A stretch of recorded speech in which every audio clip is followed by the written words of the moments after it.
Welcome back to triggerSmart. Today we are at the Cornhusker Classic. This is like day 2 or 3, and they are doing ARs as well as pistol. And this is the steel challenge. So we'll get in there, talk to a few people, maybe get a couple interviews and see how things are going.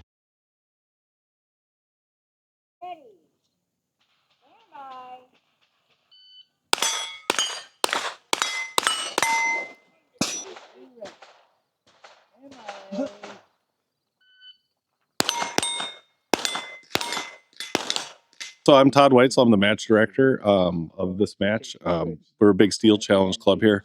If you're not aware what steel challenge is, it's basically speed shooting is the best way to explain it. 14 different divisions you can shoot. The most common are the 22 rifles, 22 pistols. But there's a lot of center fire out here. It's a fun sport, especially for beginners if you're looking to get into competitive shooting. Yeah, I've noticed there's several different levels of shooters. Yep. So you have the world champion here, but then you also have some people, this is their first time shooting. Yeah, we have, I think you just met Jenna. She's the ladies world champion. And we also have people that are in their first year. And frankly, as long as you're safe and having fun, nobody really cares what your talent level is, as long as you're out there contributing and having a good time. So how do you prepare for something like this? What kind of shooting would you have to do to actually be able to shoot a steel challenge? If you're ready, obviously you need the basic gun competencies and safety skills, making sure you know how to handle your firearm appropriately. You got to make sure that, you're able to comfortably keep up, get your mags loaded before you're up again, and obviously help your squad. But I would recommend to people, even if you're looking to get into something like USPSA and run and gun, if you want to call it that, we always recommend people even do a couple steel challenges first. The rule sets continue to ladder up, and it's a great way to get your whet your appetite for some competitive shooting.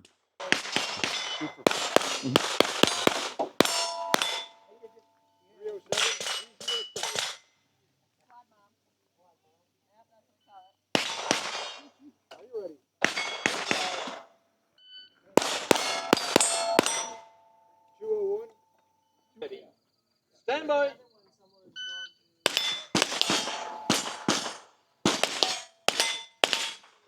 I am Michelle Weitzel. I am doing stats for the Cornhusker Classic Steel Challenge. I am a 4-time Grandmaster in steel in all the rifles. If you could only give one tip to people to get to Grandmaster level, what would it be? Practice that first plate. That first plate, that's where you can get most of your time out of. Are you ready? Stand by.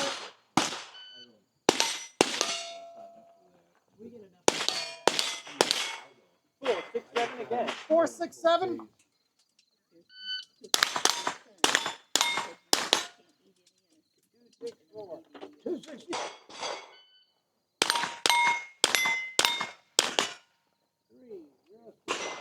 I'm Thomas Howard. I'm the range master for this particular match. The way this is set up currently, they said there's 8 different stages. So what's the difference between the stages and kind of how's this thing set up to be run? Okay, in Steel Challenge, the stages are each set up. I'm not going to say they test completely different skills because, again, in almost every stage, you stand in one spot, you draw, and you try and hit things. So it's speed, accuracy, and your draw ability. But the stages themselves all have their kind of unique twists in terms of what sort of gear changing you need to be able to do. Are we going from a near target to a far target where you have to really change how much respect you're giving the target? Or are we trying to blow through some close ones really fast and then aim on one? How you exactly have to change gears is kind of the main difference between these. Currently, this match layout has 3 fast stages kind of in a row where the targets themselves lend them to really blasting through it quickly. For example, we just had a competitor here who is definitely national level, probably world level, shooting 5 shots from a surprise audible start in 1.48 seconds, which is insane. Are you ready? Stand by.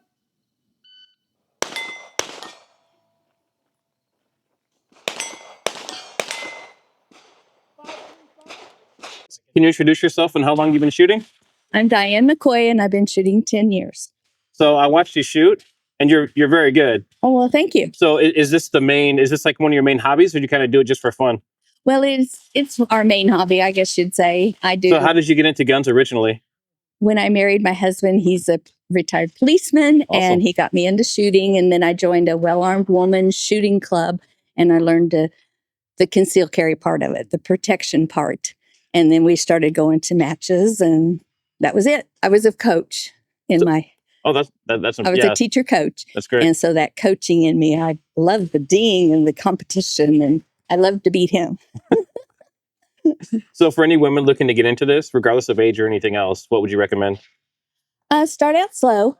You do have to go outside of your comfort zone, and you may feel like you're going to throw up, but you just have to go through it. Start out easy. I joined a women's club, shooting club, and that helps me feel more comfortable with the gun. First, it was carried in my car, unloaded, then it was loaded, so it's baby steps with a woman, especially if you haven't shot a lot in your life. So a lot of people say women should shoot a 380. What's your, no? 9mm. 9mm, you heard it. No 380. No 380. All right, awesome. Go for the 9. All right, now, is there anything, if you had any thoughts just to give people in general about this type of competition, what did you think of them? I don't know. Just go for it. I mean, you just have to go out there. And when I first started, I thought I was going to throw up every time it was my turn. And you just have to go out of your comfort zone and just pursue it. Go for it. Bye.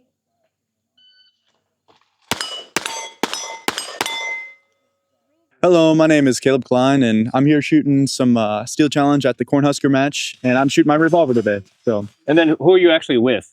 Oh, I'm with with Team Bethel here from Tennessee, and I have Bryce, Allison, and we have 4 members here with us, including myself. I heard that you're in the top 1% of this particular challenge. I like to think so. I don't know if that's entirely true, but some days probably, some days definitely not. So, so if you could give someone 3 tips that you have to do to actually be successful in this type of thing, what would you tell them? I would say the first one is seeing that front sight and squeeze. The second one is make sure that you can practice these stages somewhere, sometime.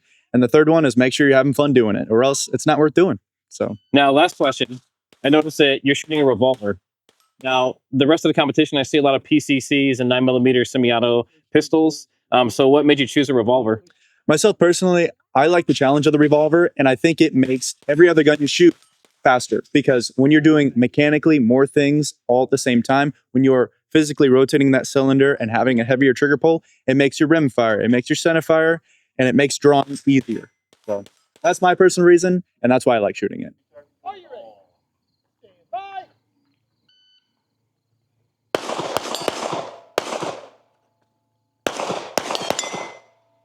We have a huge amount of fog that just rolled in, and it got really, really cold, but shooters are still shooting. They're still moving along. So if you've ever shot when it's cold, you know that it affects your motor skills. First you hit the wood. The first shot. Are you ready? Stand by.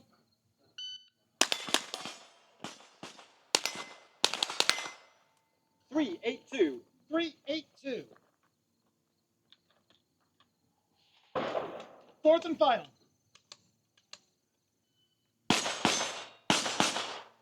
Are you ready? Stand by.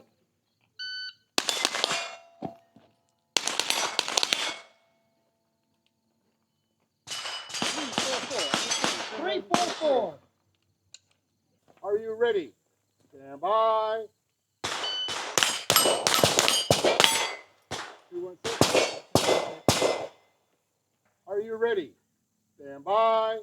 215. I have heard from many sources that you're number 1. So did you want to talk about kind of how she got started?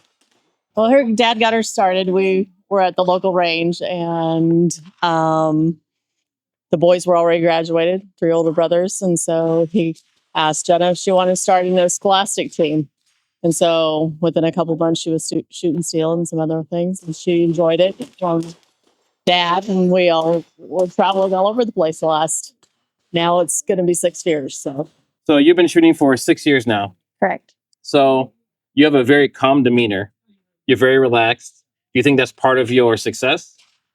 For this sport specifically, I think part of it is perfectionist because you have to get forced good strings to kind of compete in the top shooters. So having that level of skill, it just comes naturally kind of to me, but I don't know.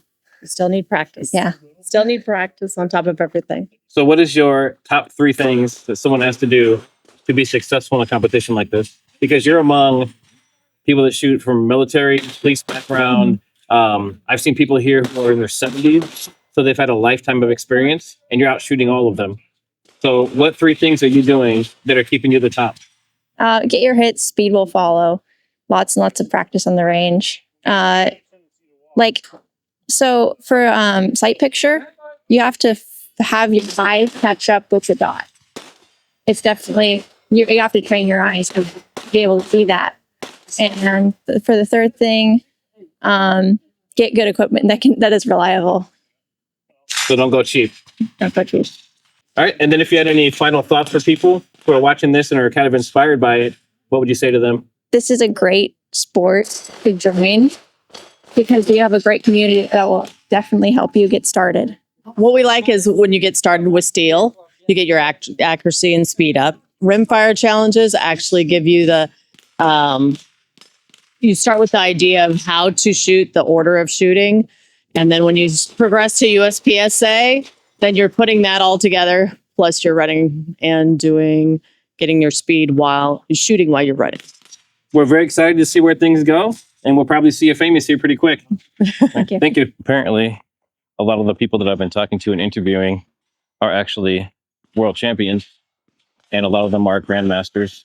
So there's some very accomplished shooters here. But I also spoke to someone who this is his first year and he's never done competitions before. And I spoke to a woman who is in her 70s and she was in the official USPSA magazine and she is published officially, but she's here shooting as well. And she's competing with her husband. So as you can see, there's a huge array of people that shoot this, but it is definitely challenging. It's definitely something that I recommend you guys get out and do. And as always, like, subscribe, and share this out. And I'll see you on the next one.